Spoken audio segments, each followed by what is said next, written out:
Party అధ్యక్షులు మన ప్రియతమ నాయకులు మంచిరెడ్డి కిషన్ రెడ్డి సార్ గారిని మాట్లాడవలసిందిగా కోరుతా ఉన్నాం. గట్టిగా ఒకసారి సార్కి మళ్ళా చప్పట్ల ద్వారా మీ శుభాకాంక్షలు తెలియాలనుకుంటున్నాను. సభకు నమస్కారాలు. ఈరోజు ఇబ్రాహీంపట్నం నియోజకవర్గం సంబంధించినటువంటి బీఆర్ఎస్ పార్టీ నాయకులు కార్యకర్తలందరూ కూడా మనం సమావేశం కావాలని చెప్పేసి అనుకున్నటువంటి ఈ శుభ సందర్భంలో మొన్ననే గెలిచినటువంటి చైర్మన్, కౌన్సిలర్లు, గౌరవ సర్పంచులు, ఉప సర్పంచులు, వార్డు మెంబర్లు అందరూ కూడా మన పార్టీ తరఫున గెలిచినటువంటి సందర్భంలో కూడా ఈ యొక్క కార్యక్రమం ఇచ్చేస్తున్నటువంటి గౌరవనీయులు పెద్దలు, బీఆర్ఎస్ పార్టీ అదేవిధంగా యువతకు ఆదర్శంగా ఉన్నటువంటి పెద్దలు, వర్కింగ్ ప్రెసిడెంట్ అయినటువంటి గౌరవనీయులు కేటీ రామారావు గారికి, గౌరవనీయురాలు జిల్లాను 20 సంవత్సరాల నుంచి అభివృద్ధి దిశలో నడుపుతున్నటువంటి గౌరవ శాసనసభ్యులు సబితా ఇంద్రారెడ్డి గారికి,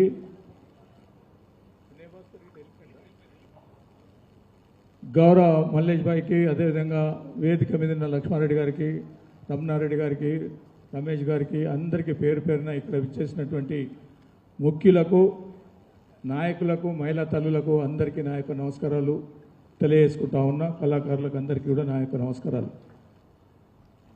ఇవాళ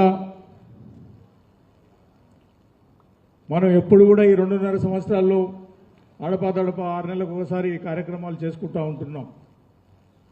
దసరా పండుగ అప్పుడు కానీ, అంతకుముందు కానీ మనకు ఉన్నటువంటి నియోజకవర్గ స్థాయిలో ఉన్నటువంటి కార్యకర్తల సమావేశం కానీ ఇవన్నీ కూడా పెట్టుకుంటున్న సందర్భంలో ఈరోజు ఒక పట్టుదలతోటి 2.5 సంవత్సరాల్లో కాంగ్రెస్ ప్రభుత్వం చేసినటువంటి అరాచకాలు కానీ, దౌర్జన్యాలు కానీ, దోచుకోవడం కానీ ఇవన్నీ కూడా ప్రజలు గమనిస్తూ ఉన్నారు.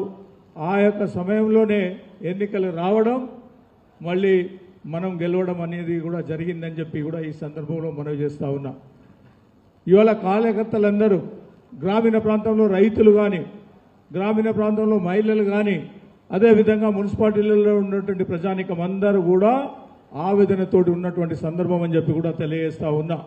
ఏ కార్యక్రమం అయినా కానీ, ఎక్కడ పోయినా కానీ చేతి వాటం, ఇప్పుడే మల్లేష్ భాయ్ చెప్పినట్టు చేతి వాటం లేదే ముందుకు పోతలేనటువంటి సందర్భం ఈ యొక్క రాష్ట్రంలో ఈ కాంగ్రెస్ ప్రభుత్వం రేవంత్ రెడ్డి నాయకత్వంలో జరుగుతున్నటువంటి సందర్భం అని చెప్పి మన నియోజకవర్గం 119 నియోజకవర్గాల్లో 118 ఒక దిక్కు, 119 మన ఇబ్రాహీంపట్నం అరాచకమైనటువంటి దౌర్జన్యమైనటువంటి రాజకీయ వ్యవస్థనే భ్రష్టు పట్టించినటువంటి వ్యక్తి ఇవాళ మనకు దౌపరికమైనటువంటి సందర్భం అని చెప్పి కూడా తెలియజేస్తా ఉన్నా.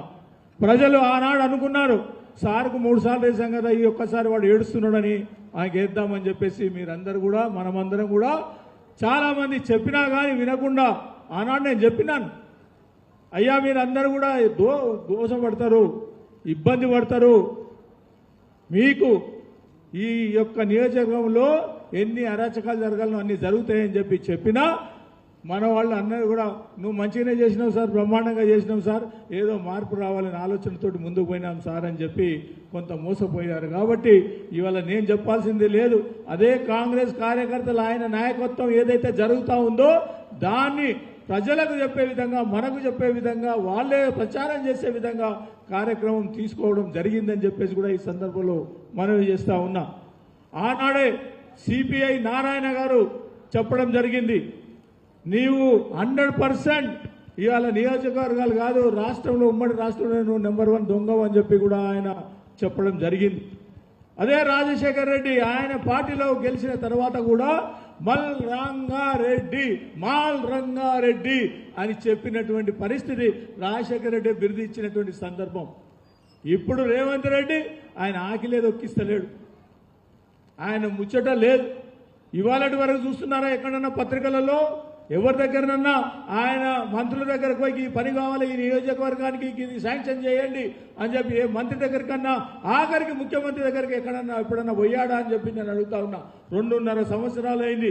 మేమిచ్చినవే ఇవాళ గౌరవ కేటీఆర్ గారు ఆనాడు ఇచ్చినటువంటి 420 కోట్ల రూపాయలు, 27 కోట్ల రూపాయలు శాంక్షన్ అయినటువంటి లెటర్స్ అన్ని కూడా, ప్రొసీడింగ్స్ అన్ని కూడా ఇచ్చినటువంటివి. డిపిఆర్ అన్ని శాంక్షన్ ఇచ్చినటువంటి సందర్భంలోనే ఆ ప్రొసీడింగ్ పట్టుకునే బోర్డులు వేసుకుంటా ఉన్నాడు. కానీ ఇవాళ వరకు శాంక్షన్ ఒక్క పైసా కూడా తేనటువంటి పరిస్థితి అని చెప్పి మనవి చేస్తా ఉన్నా. హెచ్ఎండిఏ నిధులు కూడా ఇవాళ ఎక్కడెక్కడ ఏ కార్యక్రమంలో క్యాన్సల్ చేసి మన దాంట్లోనే మనకు వేరే ఈ ఊర్లో పడిరాదు కదా, ఈ ఊర్లో నాకు ఓట్లు వేయలేదు కదా, నేను అవతల పెడతానని చెప్పి ఆలోచనలలో ఉన్నటువంటి వ్యక్తి ఇవాళ మనకు దాపరికమైందని చెప్పి నేను తెలియజేస్తా ఉన్నా. ఎన్ని ప్రణాళికలు వేసుకున్నాం. ఇవాళ బ్రహ్మాండంగా నిధులు రావాలని, అదేవిధంగా నీళ్లు రావాలని పెద్ద ఎత్తున గౌరవ కేసీఆర్ గారి నాయకత్వంలో నేను పదే హరీశ్వరరావు గారి యొక్క నాయకత్వంలో ఆనాడు ఉన్నటువంటి ఇరిగేషన్ మంత్రిగా నేను మాట్లాడడం జరిగింది. సార్ ఏది ఏమైనా సరే నాకు మాత్రం మా యొక్క నియోజకవర్గం పక్కకున్న మహేశ్వరం నియోజకవర్గం నీళ్లు రావాలి, ఖచ్చితంగా వ్యవసాయానికి నీళ్లు ఇవ్వాలి అని చెప్పి మాట్లాడిన సందర్భంలో ఒక ప్రైవేట్ టీంను ఉన్నటువంటి రిటైర్డ్ ఇంజనీర్స్ ఫోరంలో వాళ్ళు ఒక 7 సభ్యులు ఉన్నటువంటి వాళ్ళని సర్వే కూడా గౌరవ కేసీఆర్ గారు అనుమతి ఇచ్చారని చెప్పి దానికి 2 కోట్ల రూపాయలు కూడా శాంక్షన్ ఇవ్వడం కూడా జరిగిందని చెప్పి తెలియజేస్తా ఉన్నా. ఇవాళ దాని పలుకు ఉలుకు ఎక్కడా లేదు. సర్వే ఆనాడు చేసి డిపిఆర్ చేసేసి మొత్తం కూడా ఆనాడు పేపర్ వర్క్ కూడా డిపార్ట్మెంట్కి ఇచ్చినటువంటి సందర్భం ఉన్నది. దాన్ని పట్టుకొని కనీసం ఒక సంవత్సరంలో ఈ శాంక్షన్లు, ఆ సంవత్సరంలో ఆ శాంక్షన్లు అని చెప్పి ఆలోచన చేయాల్సిన పరిస్థితి లేదు. 84,000 ఎకరాలకు నీళ్లు ఇవ్వాలని ఆలోచన పెట్టుకోవడం జరిగింది.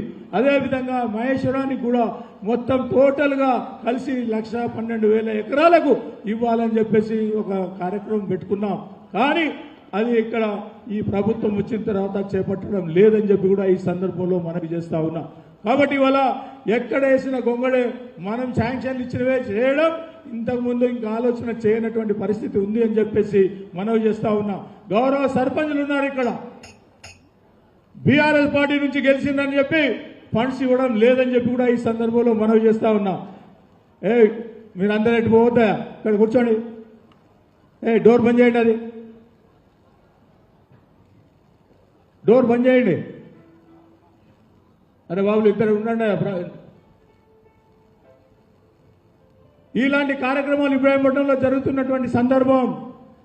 అందుకనే నేను మీతో మనవి చేస్తా ఉన్నా. చూస్తూ 2.5 సంవత్సరాలు అయిపోయింది. ఇక 2.5 సంవత్సరాలు అంటే సంవత్సరమే. అధికారులు కూడా సంవత్సరం వరకే పరిమితం అవుతారు. ఆ తర్వాత మళ్ళీ వాళ్ళ డ్యూటీలకు ఎక్కడం జరుగుతుంది. వాళ్ళు సృష్టిగా ఉండే పరిస్థితికి వస్తుంది, ఎవరి మాట వినకుండా ఉండే పరిస్థితి వస్తుంది.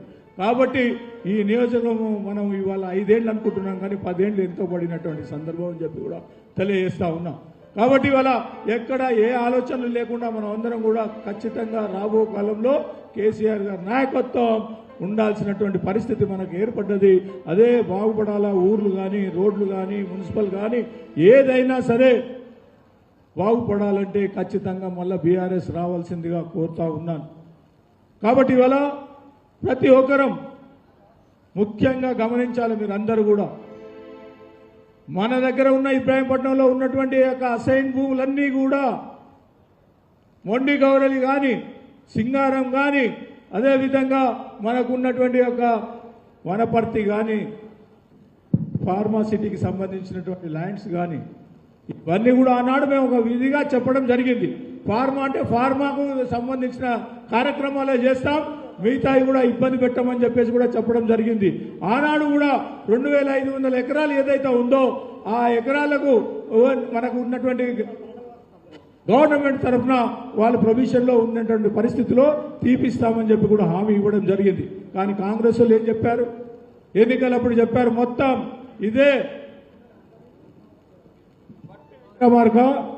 అదేవిధంగా వెంకటరెడ్డి గారు, అదేవిధంగా కోదండరెడ్డి గారు, సీతక్క వీళ్ళందరూ వచ్చి ఈ యొక్క మాట వీళ్ళందరూ చెప్పడం జరిగింది. మేము వస్తే ఈ భూములన్నీ వాపసు ఇస్తామని చెప్పేసి. ఇంకా ఇప్పుడు చేస్తున్న కార్యక్రమం 30,000 ఎకరాలకు టెండర్ పెట్టారు. 30,000 ఎకరాలంటే రైతాంగం అంతా కూడా ఎటు పోవాలి, వ్యవసాయదారులు చేసుకునే పని ఎటు పోవాలనే ఆలోచనలతోటి ఉన్నటువంటి పరిస్థితి అని చెప్పి మనం చేస్తూ ఉన్నాం. అక్కడ తిమ్మాపూర్ నుంచి లెక్క పెడితే మొండిగౌరల్లి 56 గ్రామాలు ఫ్యూచర్ సిటీకి సంబంధించినటువంటి కార్యక్రమం ఇవాళ అక్కడ ఉన్నటువంటి 12 గ్రామాలు మహబూబ్నగర్కి సంబంధించిన కార్యక్రమం మొత్తం కూడా తీసుకొని 30,000 ఎకరాలకు టెండర్ పెట్టడం జరిగింది. అది అమ్ముకొని రియల్ ఎస్టేట్ కార్యక్రమం చేయడం జరుగుతూ ఉందని చెప్పి కూడా ఈ సందర్భం మనం చేస్తూ ఉన్నాం.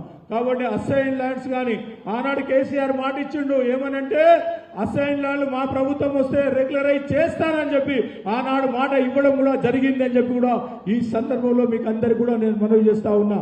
కానీ ఇవాళ ఖచ్చితంగా రేపు రాబో కాలంలో రంగారెడ్డి జిల్లా ఉనికి లేకుండానే చేయడం జరుగుతూ ఉందని చెప్పి తెలియజేస్తా ఉన్నా. ఉమ్మడి రంగారెడ్డి జిల్లాలోనే ఈ కార్యక్రమాలన్నీ కూడా చేస్తూ ఉన్నాడు. ఆయన ఒక రియల్ ఎస్టేట్ బ్రోకర్ గా ఉన్నటువంటి రేవంత్ రెడ్డి ఆనాటి నుంచి ఈనాటి వరకు ఆయన చేసే కార్యక్రమాలన్నీ కూడా ఆనాడు ఉన్నటువంటి టీడీపీలో ఈనాడు ఉన్నటువంటి ఇక్కడ ఉండి కాంగ్రెస్ లో కానీ ఆయన చేసే కార్యక్రమం 1 పాయింట్ ప్రోగ్రామ్ అని చెప్పి కూడా తెలియజేస్తా ఉన్నా. ఎందుకనంటే ఇవాళ రేవంత్ రెడ్డి మొత్తం రంగారెడ్డి జిల్లాను మీరు చూశారు కదా, 3 కమిషనరేట్లు చేశారు. 3 కమిషనరేట్ 3 మున్సిపల్ జిహెచ్ఎంసీలో కలపడం జరిగింది. అస్తవ్యస్తంగా మనకున్న మహేశ్వరం నియోజకవర్గం ఇబ్రాహీంపట్నం నియోజకవర్గానికి ఎటు దిక్కు లేకుండా చేసినటువంటి అస్తవ్యస్తంగా చేసినటువంటి పరిస్థితి ఇది మనం అందరం కూడా గమనించాలి. ఎందుకంటే 1978లో రంగారెడ్డి జిల్లా ఏర్పడిన ఉమ్మడి రంగారెడ్డి వికారాబాద్ నుంచి లెక్క పెట్టుకుంటే మల్కాజిగిరి వరకు ఉన్నటువంటి మేడ్చల్ వరకు ఉన్నటువంటి ఈ జిల్లాను 3 పాత్రలుగా విభజించిన తర్వాత కూడా ఎంతో అభివృద్ధి కార్యక్రమాలు 3 కలెక్టరేట్లు వచ్చినాయి. కేసీఆర్ వచ్చిన తర్వాత బ్రహ్మాండమైనటువంటి డబ్బులు రావడం అభివృద్ధి చేయడం జరిగింది. కానీ ఇవాళ ఈ ఉమ్మడి రంగారెడ్డి జిల్లాలో ఉన్నటువంటి భూముల వ్యవస్థనంతా కూడా నాశనం పట్టియాలని ఆలోచన చేస్తా ఉన్నాడు. ఉనికి లేకుండా రేపు బోర్డు పెట్టినా ఆశ్చర్యపడేది లేదు. రంగారెడ్డి జిల్లా ఫార్ సేల్ అని పెట్టే కార్యక్రమం కూడా చేస్తాడని చెప్పి కూడా ఈ సందర్భంలో మీకు అందరికీ కూడా నేను మనవి చేస్తా ఉన్నా. కాబట్టి ఖచ్చితంగా రంగారెడ్డి జిల్లాలో ఉన్నటువంటి ప్రజలందరూ కూడా అప్రమత్తం కావాల్సినటువంటి బాధ్యత. నిన్న 374 అనేది ఇక్కడ నాగరుగులలో మన దగ్గర ఉన్నటువంటి మొత్తం టోటల్గా ఏరియాలో ఉన్నటువంటి భూములు కానీ అక్కడ కొడంగల్ నుంచి ఇవతల భూములు కానీ ఏడ చూసినా షాబాద్లో కానీ ఎక్కడ చూసినా అరాచకం భూముల పేపర్లలో రావడం జరుగుతూ ఉంది. ఎక్కడ చూడు కబ్జాలు ల్యాండ్ ఎక్విజిషన్ పేరు మీద కార్యక్రమం చేస్తా ఉన్నాడు. ఇది మంచి పద్ధతి కాదని చెప్పేసి ఉనికిని కాపాడుకునే విధంగా కాదు, ఆయన ఆలోచన వేరే తీరుగా ఉన్నది అని చెప్పేసి తెలుస్తా ఉంది. రేపు రాబో కాలంలో బయట పెడతాం. ఆయన చేసే కార్యక్రమాలన్నీ కూడా 56 గ్రామాలు అంటే ఎలిమినేడు పోచారం ఎక్కడుందో ఒక్కసారి మీరు ఆలోచన చేయండి. అదేవిధంగా ఉన్నటువంటి కుర్మింద తాట్పర్తి కానీ అక్కడ ఉన్నటువంటి ఆమనగల్ కానీ ఎక్కడుందో అవన్నీ ఊర్లు కూడా కలపడం జరుగుతూ ఉంది. అంటే ఆలోచన వేరే పెట్టుకొని కార్యక్రమాలు చేస్తూ ఉన్నాడని చెప్పి కూడా ఈ సందర్భంలో మనవి చేస్తూ ఉన్నా. కాబట్టి మనం ఇబ్రాహీంపట్నం రాబో కాలంలో ఖచ్చితంగా ఇది ఉద్యమ రూపంలో తీయడం జరుగుతుంది. ప్రతి ఊర్లో తిరగడం జరుగుతుంది. ఇలా 1400 ఎకరాలు ఇవాళ గవర్నమెంట్ భూమి కాదు, ఎండోమెంట్స్ భూమి కూడా కబ్జా పెట్టాలనే కార్యక్రమం సింగారం కానీ వనపర్తి కానీ కుర్మిత్త కానీ తాట్పర్తి కానీ అక్కడ ఉన్నటువంటి 1400 ఎకరాల భూమిని కబ్జా పెట్టే కార్యక్రమం కూడా చేస్తూ ఉన్నాడని చెప్పి కూడా ఈ సందర్భంలో మనం చేస్తూ ఉన్నాం. కాబట్టి దయచేసి మనం అందరం కూడా వీరికి పట్టింపు లేదు. ఇప్పుడున్న శాసనసభ్యుడికి ఏది పట్టింపు లేదు, ఏమైతుందో తెలియదు, ఏ నోటిఫికేషన్ వచ్చినా తెలియదు, ఎక్కడ ల్యాండ్ ఎక్విజిషన్ అనేది తెలియదు, ఎక్కడ మాట్లాడడం లేదు. అధికారులను పిలుచుకొని కనీసం ఏం చేస్తూ ఉన్నారనేది కూడా అడిగిన పాపాన పోలేదు. ఈ నియోజకవర్గ పరిస్థితి ఇప్పుడు ఏర్పడ్డదని చెప్పి కూడా ఈ సందర్భంలో మనం చేస్తున్నాం. దయచేసి మనం అందరం కూడా పెద్దలందరం కూడా ఎన్ని విధాలా మనం అందరం అప్రమత్తమై ఖచ్చితంగా ఈ భూములను కాపాడుకునే పరిస్థితి ఇది ఎన్నో కాలాలు కొడుకులు మనుమలు అందరూ కూడా ఉన్నటువంటి దాని మీద బతకడానికి అవకాశం ఉన్నటువంటి కార్యక్రమాన్ని చెడగొట్టే కార్యక్రమం చేస్తూ ఉన్నారని చెప్పి కూడా ఈ సందర్భంలో మీకు అందరికీ కూడా నేను మనవి చేస్తా ఉన్నాను. దయచేసి ఇవాళ 170 ఎకరాలు ఫ్రూట్ మార్కెట్ కంపెనీ చేసి డిపిఆర్ వచ్చింది. అదేవిధంగా 350 కోట్ల రూపాయలు శాంక్షన్ కూడా ఇవ్వడం జరిగింది. మంచి ఇంటర్నేషనల్ ఫుడ్ మార్కెట్ పెట్టాలని 170 ఎకరాలు ఆనాడు శాంక్షన్ కేసీఆర్ గారు శాంక్షన్ చేసిన ప్రకారంలో ఇవాళ ఆ భూమిని ఎవరికో దారాదత్తం చేద్దామనే ఆలోచనతోటి మొన్ననే హరీష్ రావు గారితో పెద్ద ఎత్తున మీటింగ్ పెట్టడం జరిగింది. అది చెప్పడం కూడా జరిగిందని చెప్పి కూడా ఈ సందర్భంలో మనవి చేస్తూ ఉన్నాం. దాని పక్కగా ఇంకా 200 ఎకరాల కార్యక్రమం తీసుకుంటా ఉన్నారు. ఇప్పటి వరకు రమణ చెప్పిండు, ఓ 12 ఎకరాల భూమి హస్తగతం చేసుకొని దేవుని పేరు పెట్టి కొడుకుల పేర్ల మీద దాని మీదనో. ట్రస్ట్ అంటే ఎవడన్నా అందరూ ట్రస్ట్ ఉండాలా. ట్రస్ట్ అంటే మంచి చెడు పెద్దలు ముఖ్యులు అందరి పేర్లు ఆ ఊరిలో సంబంధించిన వాళ్ళు ఆ మున్సిపాలిటీకి సంబంధించిన వాళ్ళు ఉండాలి. కానీ ఆయన 3 అన్నదమ్ములు, 2 కొడుకులు, 2 కోడళ్ళు, 3 యొక్క భార్యలు, మొత్తం 10 మంది కలిసి ఒక ట్రస్ట్ ఏర్పాటు చేయడం జరిగింది. 38 సర్వే నెంబర్ 12 సర్వే ఉన్నటువంటి ఎకరాలను ఇవాళ కబ్జా పెట్టి పెద్ద ఎత్తున కార్యక్రమాలు తీసుకుంటా ఉన్నాడు. ఖచ్చితంగా అది 4-5 రోజుల్లోనే ఆ భూముల దగ్గరకు పోయి మనం అందరం కూడా కూర్చొని మాట్లాడాల్సిన బాధ్యత మనందరిపైన ఉంది. ఆ ప్రభుత్వానికి మళ్ళీ ఎండోమెంట్సే కాదు, రిజిస్ట్రేషన్ లేదు, ట్రస్ట్ది కూడా రిజిస్ట్రేషన్ లేదు, అడ్డగోలుగా డబ్బులు వసూలు చేసి ఆయన పెట్టుకోవడం జరుగుతూ ఉంది. అందుకే ఆయనకు అనర్థాలు కూడా జరుగుతున్నాయి అని చెప్పి కూడా తెలియజేస్తా ఉన్నా. కాబట్టి ఎవరు కూడా దేవునితోటి చెలగాట మాడాల్సిన బాధ్యత ఎవరికి పెట్టుకోలేదు. పెట్టుకుంటే మాత్రం అది ఇమీడియట్గానే మన యొక్క జన్మలోనే కలుగుతుంది అని చెప్పి కూడా ఈ సందర్భంలో మనవి చేస్తూ ఉన్నాం. కాబట్టి ఇవాళ మన నియోజకవర్గంలో ఉన్నటువంటి పరిస్థితిని గమనిస్తూ మీరందరూ కూడా అవేర్నెస్ తెచ్చుకోవాలి, ఎప్పటికప్పుడు గమనించాలి. మనం ఏం జరుగుతున్నది ఏమవుతున్నది అనేది యువకులు ముఖ్యులు పెద్దలు అందరినీ కూడా కోరుకుంటా ఉన్నాం. రేపు రాబో కాలంలో కార్యక్రమాలతోటి కనీసం మన ఆస్తులు మనం కాపాడుకునే పరిస్థితుల్లో, మన అసైన్ భూములు మనం కాపాడుకునే పరిస్థితుల్లో, అదేవిధంగా మనకు ఉన్నటువంటి ఏ కార్యక్రమం ప్రభుత్వంలో అగనెస్ట్గా చేసే కార్యక్రమం ఏదైతే మన పైన ప్రయోగం చేస్తుందో ప్రభుత్వం దాన్ని నిలదీసే కార్యక్రమం చేయాలని చెప్పి ఈ సందర్భంలో మీకు అందరికీ కూడా నేను మనవి చేసుకుంటూ ఇవాళ ఇంత పెద్ద ఎత్తున గౌరవ కేటీఆర్ గారికి నిజంగా కూడా జ్వరం ఉంది, మాకు తెలుసు. అక్కడ బయట పోయి వచ్చినప్పుడు జట్లాక్ అయ్యి పెద్ద ప్రాబ్లం అయిపోయింది. అయినా కానీ ఇక్కడ అభిమానంతో ఇబ్రాహీంపట్నం అభిమానంతో ఇక్కడికి రావడం మన అందరి తరఫున ఒకసారి హర్షధ్వనాలతో చప్పట్లు కొట్టాలని చెప్పి కూడా ఈ సందర్భంలో మీకు అందరికీ కూడా నేను మనవి చేసుకుంటా ఉన్నా. థ్యాంక్ యూ సార్, మీరు రావడం నిజంగా కూడా మిమ్మల్ని మేము ఎప్పటికీ జ్ఞాపకం పెట్టుకోవడం జరుగుతుంది. ఎల్లప్పుడూ మీ అడుగుజాడల్లో నడవడానికి మేమందరం కూడా ఉన్నామని చెప్పి కూడా ఈ సందర్భంలో మనవి చేస్తూ ఉన్నాం. ఇప్పటివరకు బంటి చెప్పుకున్నాడు, ప్రశాంత్ రెడ్డి అని చెప్తే ఎవరికి అర్థమైతే లేదు. బంటి అంటేనే అర్థమవుతుందా? బంటి అంటే ఎంతమందికి అర్థమవుతుందో చెప్పండి ఒకసారి. కాబట్టి బంటి అని చెప్పి నిక్నేమ్గా మనం అది చేసుకుంటాం. సవితమ్మ కూడా ఇప్పుడే మాట్లాడడం జరిగింది, ప్రశాంత్ రెడ్డి అంటే గుర్తుపడతలేనే నేను, బంటి అంటేనే గుర్తుపడతా అని చెప్తున్నది. కాబట్టి అందరూ కూడా బంటి బంటి అని అంటున్నారు. సరే, అది నిక్నేమ్. ఆయన పేరు ప్రశాంత్ రెడ్డి.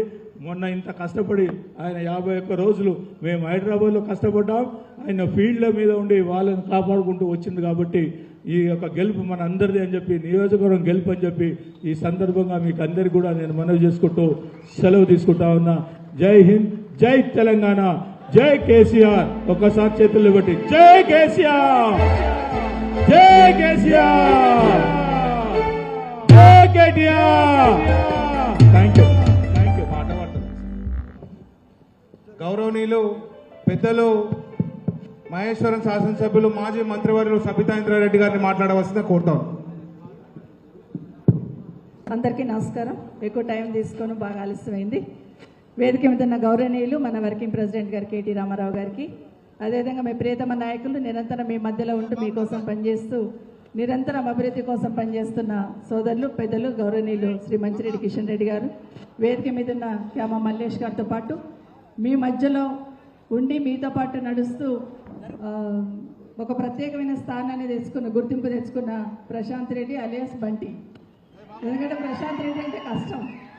వారితో పాటు వేదిక మీద ఉన్న సోదరులకు అందరికీ కూడా, వేదిక మీద ఉన్న వాళ్ళందరికీ, వెంకటరమణారెడ్డి గారితో పాటు అందరికీ కూడా, వారితో పాటు ఇబ్రాహీంపట్నం మున్సిపల్ చైర్మన్ గారు కొత్తగా వేదిక మీద కూడా ఉన్నారు, వారితో పాటు గౌరవ సర్పంచ్లకు, గౌరవ కౌన్సిలర్స్కి, పార్టీకి సంబంధించిన ముఖ్యమైన నాయకులకు అందరికీ కూడా, ఇబ్రాహీంపట్నంలో వచ్చిన అందరికీ కూడా పేరు పేరున మా అక్క చెల్లెళ్ళకు, అన్న తమ్ముళ్లకు, పత్రికా మీడియా సోదరులకు నమస్కారాలు తెలియజేస్తూ ఉన్నాను.